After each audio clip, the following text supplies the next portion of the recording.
Moi, je suis le seul représentant de Saint-Jean-de-Mont, canton très dynamique. À préciser aussi qu'on fait nos réunions en CDO avec l'Union Chalangois, autrement on serait 4 à Saint-Jean-de-Mont, donc vous voyez le dynamisme. Donc sur le canton de Saint-Jean-de-Mont, comme beaucoup de cantons, ce n'est pas le moral. Les agriculteurs sont peu mobilisés, les gens sont fatalistes et résignés. L'autre jour, je parlais à un éleveur qui me disait ne plus croire au combat agricole. En effet, sur notre canton, on pense tourisme, environnement, mais très peu agriculture. Mais tout le monde le sait, l'environnement ne se conjuguera pas sans l'agriculture. Lors du dernier comité de pilotage sur le renouvellement des MAEC 2018, on a eu l'impression que tout était décidé d'avance. Nous avions souhaité un chargement de 0,5 UGB hectares de prairies, obligeant certains éleveurs à avoir des animaux. Mais c'est le 0,4 qui l'a emporté. Nous prétextant que pour la barge à queue noire, oiseau rare nidifiant dans le Marais breton, il faut des prairies peu pâturées.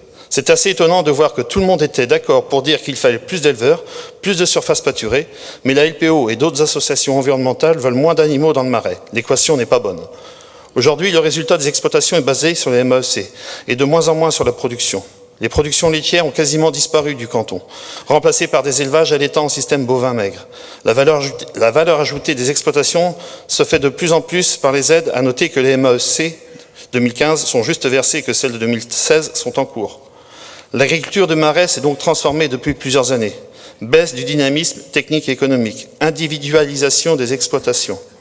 En voyant le retard des paiements, on peut craindre l'arrêt des MAEC, fragilisant les exploitations, à qui on demandera de faire du résultat par leurs produits. Mais tout le monde le sait, une exploitation laitière qui s'arrête ne reprend jamais, comme une exploitation qui engraissait du gibet ou autre ne reprend pas non plus. Autre point. On attend le résultat du recensement agricole fait récemment, mais on sait déjà que la population agricole vieillit et qu'il n'y a pas de jeunes motivés pour reprendre les exploitations. Difficile de l'être dans un contexte comme celui-ci. La carte des cours d'eau, il paraît qu'il y en a une, mais nous n'avons toujours rien vu. On ne sait toujours pas la définition d'un cours d'eau dans le Marais. C'est sans doute qu'il n'y a pas de fossé dans le Marais. Demain, si un contrôleur vient sur nos exploitations, le contrôle se fera selon sa propre évaluation, pouvant mener à certaines dérives. Les ragondins, eux, savent qu'il y a des fossés dans le Marais, et cela ne va pas en diminuant. Les dégâts sur les récoltes et les berges sont de plus en plus importantes. D'autres espèces envahissent le Marais, ce sont des chevreuils et des sangliers.